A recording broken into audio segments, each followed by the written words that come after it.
Bismillahirrahmanirrahim. Welcome to my YouTube channel.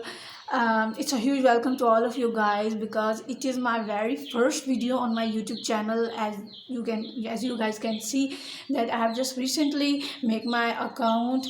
So it's a request to all of you guys to please subscribe my YouTube channel and also press the bell icon mentioned in the below. So today I am going to reviewing a product which I have used. ठीक है, मैं आपको एक ऐसे product के बारे में review देने वाली हूँ जो मैंने ख़ुद पर्सनली यूज़ किया हुआ है। चूँकि ये मैंने पर्सनली यूज़ किया हुआ है तो मैं आपको इसके साइड इफ़ेक्ट्स और बेनिफिट्स के बारे में बताऊँगी और ऑनेस्ट रिव्यू दूँगी जो मैंने पर्सनली फ़ेस किया है इसके हवाले से। तो चलिए इसके बारे में हम लोग डिस्कस करते हैं। बिस्मिल्लाहिर्रहमानिर्रहीम। तो जैसे कि मेरे फेस पे I have a lot of acne on my face, तो मुझे हमेशा से एक ऐसा प्रोडक्ट चाहिए था जिसकी वजह से मेरी जो एक्नी है ना वो कम हो पाती। लेकिन एक बात आप हमेशा याद रखिए कि आप कितने भी फेशियल प्रोडक्ट्स यूज़ कर लें, जब तक आपका जो स्टमक है ना वो अगर साफ़ नहीं ना होगा तो आपकी एक्नी कभी भी ख़त्म नहीं हो सकती। उसके लिए आपको you have to drink a lot of water, you have to make your diet perfect. उसके अलावा आपको फ्रूट्स खाने चाहिए, आपको वेजिटेबल्स खाने चाहिए, फिर आप करेंगे। जैसा कि this mask is recommended for dry skin, आल तो उसके ऊपर लिखा हुआ है it is recommended for all skin types, but according to my own experience it is not recommended for all skin types. अगर ड्राई स्किन वाले इसको यूज़ करेंगे तो उनकी जो स्किन है वो बहुत ज़्यादा अकड़ जाएगी, बहुत ज़्यादा इची हो जाएगी। So I don't recommend this mud mask to dry skin types. तो जैसे कि मेरी ऑयली स्किन है तो मेरे लिए बहुत अच्छा साबित हुआ अल्हम्दुलिल्लाह। तो अक्सर ये होता था कि अगर मैं कोई ऐसी चीज़ लगा दूँ जिससे मेरा फेस पहले से ड्राई और उसके बाद मैंने ये वाला मड मास्क लगाया तो मेरी स्किन और ज़्यादा ड्राई हो जाती थी और फिर बहुत ज़्यादा इचीनेस और बोल भी नहीं पाती थी। फिर जब मुझे मजबूरन लोशन लगाना पड़ता था, तो इस वजह से ये मड मास्क जो है वो सिर्फ और सिर्फ ऑयली स्किन टाइप्स के लिए मैं ज़्यादा रिकमेंड करूँगी। तो फिर दूसरी बात ये कि जैसे कि हाँ, मैं जब गई थी शॉप पे, मैंने शॉप से इसको लिया था, तो मैंने वहाँ पे भाई को बोला था कि आप मुझे एक ऐसा मड मास्क दें जिससे मेरा जो चेहरा है वो क्लियर हो जाए।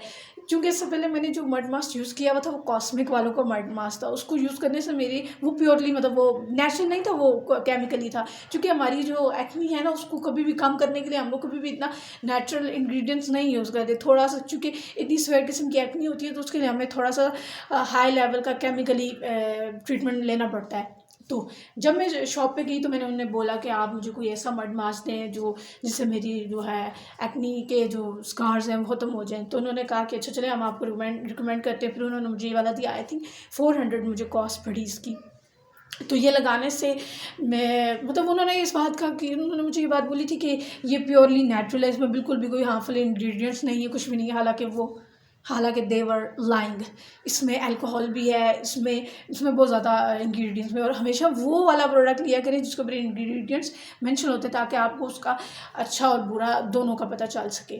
तो जैसे कि इस प्रोडक्ट के अंदर अल्कोहल भी है, इसके अंदर मिथाइल पैराबिन भी है। मिथाइल पैराबिन को डालने का मकसद ये है कि इसका जो मड है उसको फंगस लगने से बचाया जाए। ज़ाहिर अब कंपनी भी अपने बेनिफिट के लिए कुछ ना कुछ करती है, तो ज़ाहिर प्योरली अब आज का दौर वो है कि हर चीज़ प्योरली ऑर्गेनिक नहीं होती है। ज़ाहिर आपको अपने प्रोडक्ट को लंबा अरसा रखने के लिए शॉप में कुछ ना कुछ ऐसे इंग्रेडिएंट्स यूज़ करने पड़ते हैं। तो फिर इसके बाद आपने इसको लगाना कैसे, ठीक है, ये चीज़ हो गई। आपने कैसे लगाना है, सबसे पहले आपने अपने फेस को क्लियर करना है। अगर आप चेहरे को धोएंगे नहीं, ऐसे से क्लीन नहीं करेंगे तो फिर मड मास्क को लगाने का फ़ायदा नहीं है। और एक और बात है कि जब आप सुबह के वक्त फ्रेश होते हैं ना, आप इसको सुबह के वक्त लगाया करें, इट वर्क्स वेरी गुड। तो लगाने का क्या तरीका है, आपने इसको मुंह धो के ड्राई करके लगा लें। आगे बहुत से लोग अपने हिसाब से बताते हैं कि आप इसके अंदर विटामिन की कैप्सूल्स भी डालें, आप इसके अंदर एलोवेरा भी डालें, मतलब वो अलग अलग बातें। तो फ़िलहाल मैंने तो कभी इस तरह का कोई किया नहीं, लिहाजा मैं भी आपको, चूँकि आप मेरे पास आए मेरे चैनल पे, तो मैं आपको कभी भी इस तरह का कोई भी मज़ीद नुस्खा फ़िलहाल तो रिकमेंड नहीं करूँगी जब तक मैं खुद यूज़ नहीं करूँगी। तो फ़िलहाल तो यही कहना चाहूँगी कि चूँकि मैंने यूज़ किया तो उसके मुझे काफ़ी बेनिफिट्स मिले। ऑल्दो मैं इसको रात के वक्त यूज़ कर रही हूँ ताकि सुबह के वक्त उठ के मैं आराम से मुँह धो लूँ। जैसे कि इसका क्रीमी टेक्स्चर है और ये मुल्तानी मिट्टी की तरह का है। सोचूं कि इसका जो टेक्सचर है वो मुल्तानी मिट्टी की तरह है, तो इसका जो वर्क है वो भी मुल्तानी मिट्टी की तरह है। आल्दो ये कुछ ज़्यादा ही महंगा और मुल्तानी मिट्टी कुछ ज़्यादा ही सस्ती पड़ जाती है, बस ज़रा थोड़ा सा चेंजिंग करके उन्होंने वो कर दिया है। आल्दो दोनों का काम सेम ही है।